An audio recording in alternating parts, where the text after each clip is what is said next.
So today we are going to learn about the function of accounting. In earlier video, we have understood the basics of accounting. We have understood the flow of accounting. We have understood the financial statements. Now, in this video, we are going to understand about the function of accounting. अभी accounting करते क्यों है, मतलब उसके फ़ायदे क्या हैं? तो बोले भाई मेजरमेंट है, फोरकास्टिंग हो जाता है, डिसीजन मेकिंग हो जाता है, कंपैरिजन हो जाता है, कंट्रोल हो जाता है, government and regulation and taxation हो जाता है। अरे भाई होता क्या है? तो बोले भाई मेजरमेंट क्या होता है? तो भाई measures the past performance of a business entity and depicts its current financial position. कि भाई कंपनी ने कितना प्रॉफिट किया, कंपनी का आरओआई क्या है, कंपनी अभी कितना सेल्स कर रही है, कंपनी ने पास्ट में कितना प्रॉफिट किया, कितना लॉस किया, वगैरह वगैरह।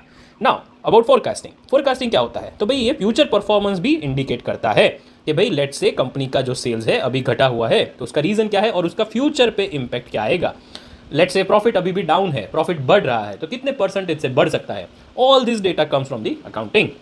Decision making means accounting provide करता है कि भाई अकाउंटिंग आप जब करते हैं तब आपका फाइनेंशियल स्टेटमेंट भी बनता है। और वो फाइनेंशियल स्टेटमेंट ऐसा नहीं है कि सिर्फ कंपनी रखती है, financial statements go with the banks, other stakeholders, insurance companies, बहुत सारी जगहों पे जाता है और वो लोग डिसीजन लेते हैं based on your financial statements. Comparison and evaluation, control, government regulation, taxation, etc. are a function. Now, what is government and taxation and regulation? If let's say if you want to file the tax return, you need proper accounting data. Otherwise, you cannot file a correct return. Control क्या होता है कि accounting also identifies weakness of the operational system and provides a feedback regarding the effectiveness of measure adopted to check such weaknesses. भाई आपके system में कोई problem है या सिस्टम में वीकनेस है या प्रोसेस में फ्लो है, then accounting comes into the picture and it resolves and it may be not resolve but वो आपको एक राह दिखाता है। आप बोल सकते हो कि भाई ये वीकनेस है, इसको सही कैसे करें। तो accounting puts a control. Now we will understand what is the difference between bookkeeping and accounting. तो पहले समझ लो कि सबसे पहला जो स्टेप होता है वो बुक कीपिंग का होता है और दूसरा जो स्टेप होता है वो अकाउंटिंग का होता है। अभी आप बोलेंगे क्या रे sir what is bookkeeping then, वो दोनों सेम ही तो है। नहीं, सेम नहीं होता है। लेट्स से बुक कीपिंग जो होता है कि भाई आप जैसे अकाउंटिंग करने जा रहे हैं या बुक कीपिंग करने जा रहे हैं, तो पहला जो आपका काम होता है वो है जर्नल पबाउचिंग का, कि भाई जर्नल रिकॉर्डिंग जो होती है वो सबसे पहले होती है। तो what is journal recording? This is my first step. Journal recording करने के बाद लेजर पोस्टिंग होता है, उसके बाद फिर ट्रायल बैलेंस बनता है, उसके बाद फिर एडजस्टमेंट्स होते हैं, उसके बाद एफएस बनता है, एक्सेट्रा एक्सेट्रा। तो पहला जो स्टेप है वो क्या है? Journal entry. तो जर्नल एंट्री जो है वो मेरा बुक कीपिंग है। Now what is accounting then? Accounting is an output of permits, inform judgements and decision by the users. मतलब लेट से मैं टीबी बना दिया, मैंने उसके बाद फाइनेंशियल स्टेटमेंट्स बना दिए, बैलेंस शीट, पीएनएल और कैश फ्लो, उसके बेसिस पे मैंने अगर डिसीजन लिए हैं कोई, तो वो मेरे अकाउंटिंग में फॉल करता है। दूसरा डिफरेंस क्या हो सकता है? तो बुक कीपिंग जो होता है वो जनरली जूनियर स्टाफ कंडक्ट करता है, हावेवर अकाउंटिंग जो होता है वो सीनियर स्टाफ कंडक्ट करता है। नाउ बुक कीपिंग जो है वो फाउंडेशन है। अगर आपका फाउंडेशन ही हिला हुआ है तो आपका accounting would be wrong only. अगर आपका फाउंडेशन सही नहीं है तो आप जो भी डिसीजन यहाँ पे लेंगे वो रॉन्ग ही हो जाएंगे। So the foundation is important. So very nominal differences you can say. Now we have understood the steps and phases of accounting cycle कि भाई पहला क्या होता है? रिकॉर्डिंग, दूसरा क्या होता है? जर्नल, तीसरा क्या होता है? Ledger posting. लेजर पोस्टिंग के बाद जो बैलेंस आता है उससे ट्रायल बैलेंस बनता है, उसके बाद हम ईयर एंड एडजस्टमेंट एंट्रीज करते हैं, उसके बाद फिर से year end adjustment trial balance बनता है, उसके बाद closing entries and then financial statements. This flow you have to remember, this will help you in your exams, each and every exams. Now we will move forward for the basic accounting terms. अभी क्या होता है कि भाई जैसे आप accounting करने जाते हैं तो बहुत ही frequently you will understand, you will hear this words. Let's say transaction, assets, liabilities, outstanding liabilities, or you can say the contingent liabilities, goods and services, money, profit, loss, and so many items. So you can imagine कि बहुत सारी चीज़ें हैं कि जो accounting में आती है और डे टू डे चीज़ों में आती है। तो let's understand the basic accounting terms. So let's say transaction. अरे भी ट्रांजैक्शन होता क्या है? तो इट मीन्स एन इवेंट और a business activity which involves exchange of money. ये मैंने जैसे समझाया अगले लास्ट वीडियो में कि भाई मनी अगर इन्वॉल्व नहीं है तो वो ट्रांजैक्शन, उसको बोला जाता है नॉन मॉनेटरी ट्रांजैक्शन। भाई नॉन मॉनेटरी ट्रांजैक्शन का हम क्या करें? तो इसका अकाउंटिंग से कोई लेना देना नहीं है। क्यों? बिकॉज अकाउंटिंग सिर्फ और सिर्फ मॉनेटरी ट्रांजैक्शन का ही होता है। Now transaction you understand. Another thing is goods services. अगर जैसे मेरा बिजनेस है फर्नीचर का, तो मैं क्या करता हूँ? मैं मार्केट में से लकड़ियाँ खरीदता हूँ, तो लकड़ियाँ मेरा जो होता है गुड्स हो गया, और वो लकड़ियाँ बना के मैं अगर वो फर्नीचर किसी को बेचता हूँ तो वो मेरा फिनिश गुड्स हो गया। वैसे ही व्हाट इज सर्विसेज? सर्विसेज मैंने यही बिजनेस को ऑपरेट करने के लिए एक सीए रखा हुआ है ना। वो सीए क्या करता है? मेरे लिए अकाउंटिंग करता है, मेरा आईटीआर देखता है, वगैरह वगैरह। उसके लिए वो मुझसे 1,00,000 रुपये महीना लेता है। अब 1,00,000 रुपये अगर वो महीना लेता है तो ये क्या हुआ? ये मैंने उससे सब उसका सर्विस बाय किया। So it means goods and services. Now you must be aware about the profit, what is loss, what is asset. Classification of asset. Now there are two types of asset, current asset, non current asset. बहुत ही simple terms में समझाऊं तो अगर कोई asset जिसका realisable 12 month से ज़्यादा का है वो नॉन करंट होता है, और जो भी लेस देन 12 मंथ्स है उसका जो होता है वो 12 मंथ से कम होता है, उसका करंट असेट उसको बोला जाता है, जो रियलाइजेबल 1 साल के अंदर होता है. So let's understand with the help of book.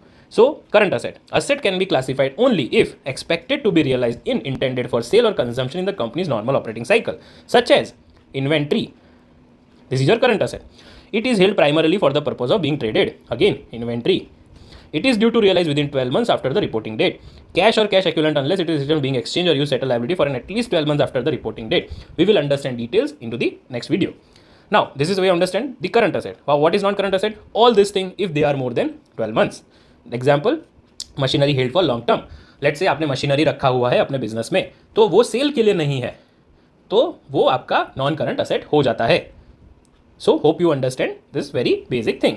Now liability. Liability क्या होता है भाई? It is an obligation of financial nature to be settled at a future date. It represent amount of a money that the business owes to the other parties. अरे इतना बड़ा बड़ा क्या है सर? कुछ नहीं. क्या होता है भाई, मुझे बिजनेस चलाना है, ठीक है. अभी उस बिजनेस चलाने के लिए मैंने क्या किया, बैंक से 10 लाख का लोन ले लिया. अभी लोन तो ले लिया, तो लोन क्या हो गया मेरे लिए? लायबिलिटी. कैसे भाई? तो अब पढ़िए, it is an obligation of financial nature to be settled at a future date. भाई मैंने लोन तो ले लिया 10 लाख रुपए का, लेकिन ये 10 लाख मुझे वापस तो करना है. भाई रिटर्न तो करूंगा कि नहीं करूंगा? तो जो रिटर्न करने का जो ऑब्लिगेशन है that is my liability. Now current liabilities. So liability also have a two types. First is a current liability and second is a non-current liability. We will apply the same concept which we have applied into the asset, the 12 months and the more than 12 months. Now you can read expected to be settled in the company's normal operating cycle for the purpose of being traded. As it is, like whatever we have discussed in the asset, it will be applicable to the liability. Now, non-current liabilities, they have a different types. Non-current liability, internal liability, contingent liability, capital, drawings, net worth, non-current investments, current investment, debtors.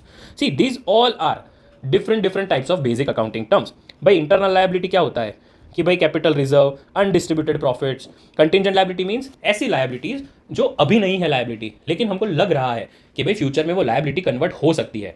तो हम क्या करते हैं, हम इसको books में नहीं दिखाते हैं, मतलब इसकी अकाउंटिंग एंट्री नहीं करते हैं, बट हम इसको नोट्स टू अकाउंट्स में दिखाते हैं एज अ फुट नोट.